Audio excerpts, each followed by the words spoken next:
মার্কিন সাময়িকী টাইমসের বিশ্বের সবচেয়ে প্রভাবশালী 100 ব্যক্তির তালিকায় উঠে এসেছে বাংলাদেশের অন্তর্বর্তী সরকারের প্রধান মোহাম্মদ ইউনূসের নাম।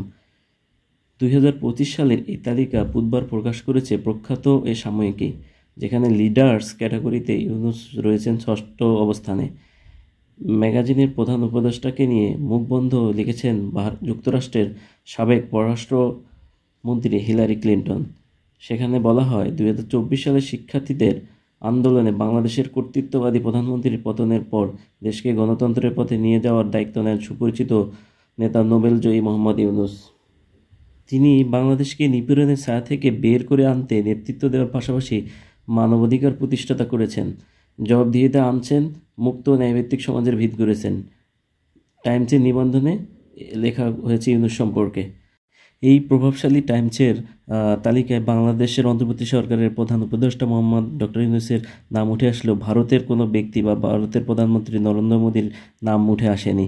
এতে করে ভারতীয়রা খুব চিন্তিত এবং ঈর্ষান্বিত, কেন নরেন্দ্র মোদীর নাম এই প্রভাবশালী ব্যক্তিদের তালিকায় আসেনি। সেটা আমি আপনাদেরকে একটি ভিডিওর মাধ্যমে দেখাচ্ছি, আপনারা দেখতে থাকেন। ম্যাগাজিনের প্রভাবশালী তালিকা বেরিয়েছে, আর সেখানে জানেন কোনো ভারতীয় নাম নেই। তালিকায় কারা রয়েছেন? তালিকায় রয়েছেন ট্রাম্প, রয়েছেন এলন মাস্ক, তার সঙ্গেই নাম রয়েছে মোহাম্মদ ইউনূসের, কিন্তু কোনো ভারতীয় নাম নেই। বিশ্ব নেতাদের লিস্টে প্রথমেই রয়েছেন ব্রিটেনের প্রধানমন্ত্রী কিয়ার স্টারমার। 100 জন প্রভাবশালী তালিকা প্রকাশ করেছে টাইম ম্যাগাজিন। এবছর এই তালিকায় জায়গা করে নিতে পারেননি কোনো ভারতীয়।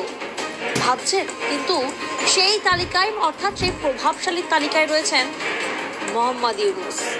প্রভাবশালীদের মধ্যে রয়েছেন বাংলাদেশের অন্তর্বর্তী সরকারের প্রধান উপদেষ্টা মোহাম্মদ ইউনূস, মার্কিন প্রেসিডেন্ট ডোনাল্ড ট্রাম্প ও টেসলা কর্তা এলন মাস্কের সঙ্গেই তালিকায় নাম লিখিয়েছেন মোহাম্মদ ইউনূস। অর্থাৎ 100 জন প্রভাবশালীদের নামের মধ্যে ডোনাল্ড ট্রাম্পের নাম রয়েছে, এলন মাস্কের নাম রয়েছে, মোহাম্মদ ইউনূসের নাম রয়েছে, কিন্তু কোনো ভারতীয় নাম নেই। আপনারা এই ভিডিওতে দেখতেই পেলেন যে তারা ডক্টর মোহাম্মদ ইউনূসের নাম আসায় এবং তাদের যে প্রধানমন্ত্রী নরেন্দ্র মোদীর নাম না থাকায় তারা কতটা হতাশ এবং ঈর্ষান্বিত হয়েছেন। আসলে ডক্টর মোহাম্মদ ইউনূস একজন হচ্ছে নোবেল লরিয়েট এবং পৃথিবীতে সম্মানিত ব্যক্তি। সে মাইক্রো ক্রেডিট এবং 3.0 তথ্য আবিষ্কার করেছেন এবং এই 3.0 তথ্য এবং মাইক্রো ক্রেডিট নিয়ে সারাটা জীবন ধরে কাজ করেছেন মানুষের জন্য। সো ডক্টর মোহাম্মদ ইউনূসের এটি পাওয়াই স্বাভাবিক। টাইমসের প্রভাবশালী 100 ব্যক্তির তালিকায় লিডার্স ক্যাটাগরিতে 22 জনের মধ্যে ইউনূস ছাড়াও রয়েছেন মার্কিন president Donald Trump, vice president JD Vance, space এক্সের প্রতিষ্ঠাতা ইলন মাস্ক, ব্রিটিশ প্রধানমন্ত্রী কিয়ার স্টারমার, মেক্সিকোর প্রেসিডেন্ট ক্লৌদিয়া শেইনবাম, আর্জেন্টিনার প্রেসিডেন্ট হাবিয়ের মিলেই, সিরিয়ার প্রেসিডেন্ট আহমেদ আল সারা। সো এই আহমেদ আল সারা সম্প্রতি কিন্তু সিরিয়াতেও গণঅভ্যুত্থান ঘটেছে, যার নেতৃত্ব দিয়েছেন এই আহমেদ আল সারা।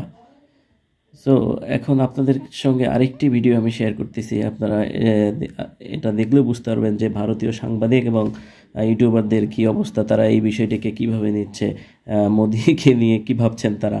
আর ভারতের কোনো ব্যক্তি এই তালিকায় জায়গা পেল না, এটা নিয়ে তারা খুবই হতাশ এবং চিন্তিত। এই এপ্রিল মাসে টাইম ম্যাগাজিন তাদের 100 জন প্রভাবশালী মানুষের তালিকা প্রকাশ করেছে। ভাবছেন কত নম্বরে থাকতে পারে মোদির নাম? শুনুন তাহলে, বিশ্বজুড়ে বিভিন্ন দেশের 100 জন প্রভাবশালী মানুষের নামের তালিকায় নরেন্দ্র মোদীর নামই নেই। নরেন্দ্র মোদীর নাম 100 জনের মধ্যে যেমন নেই, তেমন ভারতের কোনো ক্ষেত্রে কোনো শিল্পী, আইকন, রাজনীতিবিদের নামও কিন্তু এই তালিকায় নেই।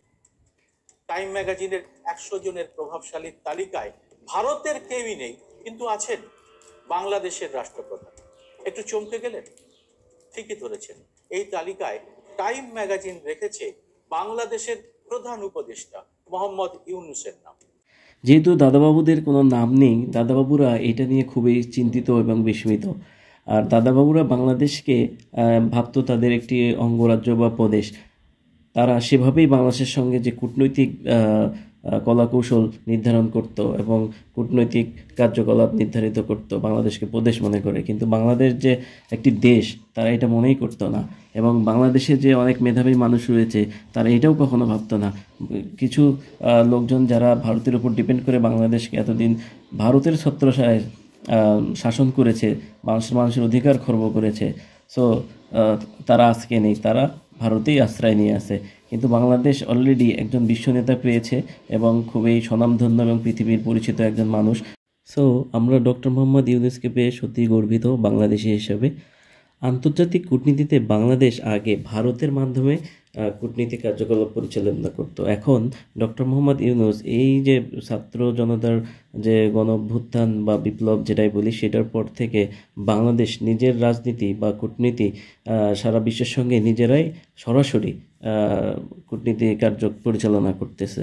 সো আমরা যে মানুষের উপর ভরসা করা, বন্ধু রাষ্ট্রের উপর ভরসা করা থেকে বেরোয় আসতে পেরেছি, এটা আমাদের জন্য অনেক ভালো এবং সুফল বয়ে আনবে। এতে করে আমরা আমাদের নিজেদের রাষ্ট্রের পররাষ্ট্রনীতি আমরা নিজেরা নির্ধারণ করব, যেমনটা বাংলাদেশের মানুষ ইতিপূর্বে চেয়েছেন। এই 53 বছরের ইতিহাসে বাংলাদেশের মানুষ চেয়েছেন স্বাধীনভাবে তাদের পররাষ্ট্রনীতি পরিচালনা করবেন, কোনো তৃতীয় কোনো দেশের মুখাপেক্ষী না হয়ে। আসলে ভারতের কোনো প্রতিবেশী রাষ্ট্রের সাথেই তাদের সম্পর্ক বর্তমানে ভালো নেই। এদিকে চিকেন নেকে নেপাল, ওইদিকে চীন এবং এদিকে বাংলাদেশ, তারা অলরেডি এটা নিয়ে ভারত খুব চিন্তিত। সো এই বিষয়ে আমার একটি ভিডিও থাকবে, সেই ভিডিওটি আমি অন্য দিন আপনাদের মধ্যে শেয়ার করব বা সামনে উপস্থাপন করব। আর আমার ভিডিওটি যদি আপনাদের ভালো লেগে থাকে তাহলে অবশ্যই সাবস্ক্রাইব করতে ভুলবেন না এবং শেয়ার করবেন, কমেন্ট করবেন। সবাই ভালো থাকবেন। আসসালামু আলাইকুম।